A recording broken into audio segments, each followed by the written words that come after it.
Good day everyone, welcome to my channel. So in this video we will talk about this breaking news, no? US App Store downloads are dropping, new data indicates.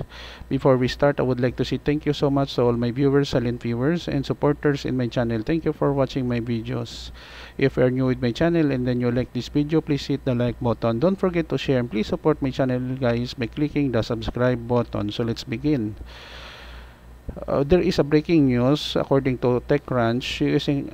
US App Store downloads are dropping, new data indicates, written by one of their journalists, Sarah Perez, dated September 6, 2023. No, so in this article, I would like not to give my opinion on this matter. There is a significant drop, no, on downloads in US App Stores. No, so here. Um, we will go, no, for analysis is limited in the US App Store only and measured by using App Figures mobile market index, no. So the index tracks down the downloads and revenues of the top 25 apps in each category and then compared to the date of January 1, 2018, no. So this results in the value allows to track down app growth over time. Last year, the mobile download index, which tracks apps install, was 91.87. The figure means downloads were already down versus 2018 data. There is a comparison, no? But not much. By August 31, 2023, the index has dropped to 83.59, very high. That's a drop of 8.28 points or 9% lower than it was started, indicating worse trend, no. So there are so many reasons why there is a drop, no. The consumer are one of the reason is the consumer are using new apps, no, from Android or Play Store, no. So the download index falling over the past year through it bump again in December 2022. The typical big month for new apps installed in holidays bring new phones and unwrapped users with a lot more downtime to try new apps as they take time off from work. But those gains were over by April, no, when the index fell as low as 64.50 points, data shows, no. Well, the decline does not impact every category, no. So in games,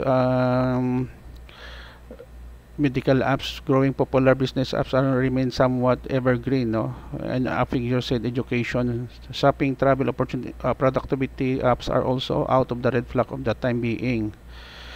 According to them, I think the main reason if the big apps slowly losing their appeals as new entrants comes in, no? According to the CEO Ariel Micheli, as the why download index was falling, acquisition also become hard thanks to app tracking transparency. But I don't think that this is primary driver behind this, he added, no.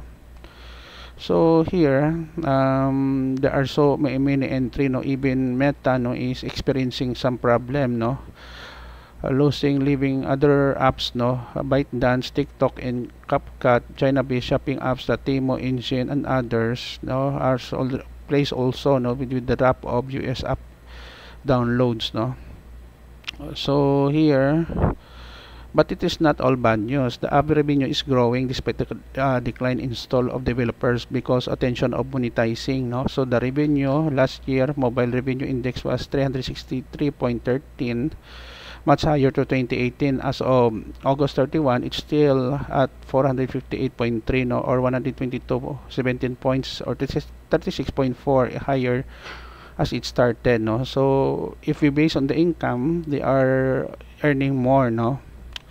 So the category with most revenue over the past year was productivity apps, which composed of 69.3. In games, board games rose from most growing at by 584.9%. Only 4 US App Store categories saw revenue decline last year. In fact, there were all games, sports, racing, music, and action. So that's the only category that has lower revenue, no. Almost every category in App Store saw revenue growth last year, App Figure said, no. So even though there is a decline, but the revenue increases, no. So I hope now that the US App Store will bounce back, no, for the decline in downloads of their application, so that it can help the companies or rely in this business on application development. Okay, this is the end of my opinion, no, and news analysis, no, on US App Store downloads are dropping, new data indicates. Thank you so much guys for watching. Don't forget to like, share, and please support my channel guys if you are new by clicking the subscribe button. See you in the next video tutorial guys. This is your friend Jake saying bye bye for now.